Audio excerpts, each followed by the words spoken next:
L'écologie est un sujet sérieux. On ne rigole pas avec l'écologie.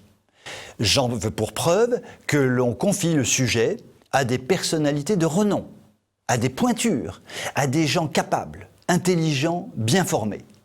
Depuis l'apparition de la divine Greta Thunberg, par exemple, la collégienne suédoise à tresse de 16 ans, Pascal et Descartes peuvent aller se rhabiller. Ça leur apprendra à faire de l'exhibitionnisme, surtout devant une adolescente de 16 ans. Autre exemple, Ségolène Royal, ancienne ministresse de l'écologie. D'ailleurs, Ségolène admire Greta. Ce n'est pas un hasard. Elle la trouve, je la cite, extrêmement brillante, fichtre. Avec tous ces phares de l'humanité, nous voilà fichtrement bien éclairés. Cela dit, Greta combat la pollution en ne se rendant jamais dans les pays où on pollue le plus.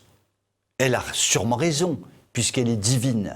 Donc, ne pointons jamais du doigt les pays où l'on pollue le plus. Ce serait antigrétique, donc impardonnable.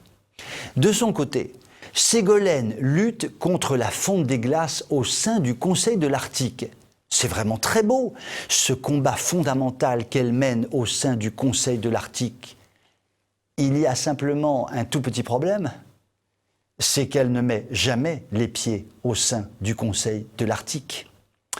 Oui, malheureusement pour elle, un chercheur spécialisé dans les pôles, Mika Mered, a vendu la mèche. Ségolène Royal, pourtant très officiellement ornée du titre de Reine des Neiges et d'ambassadrice des pôles, n'a jamais présenté sa charmante figure en cours de défraîchissement dans cette honorable assemblée, pourtant dédiée à un ô combien noble combat. Il y a pourtant une raison à cela, nous explique la Ségo, qui essaye de se défendre comme une diable et sa corne. Si elle ne s'est jamais rendue à de telles réunions, c'est pour, je la cite, limiter son empreinte carbone. Bon sang, mais c'est bien sûr, suis-je stupide. Son absence est magnifique, c'est de l'absentéisme militant. Ma Ségo, tu es ma reine des neiges.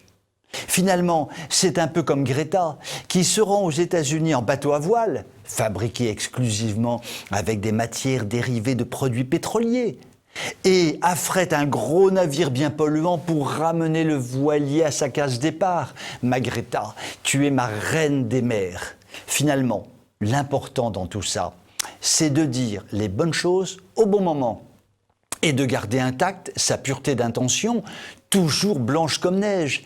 Mais attention, avec le réchauffement climatique, la blanche neige peut se transformer en eau insalubre. Vous pouvez m'écrire si vous le voulez. À très bientôt.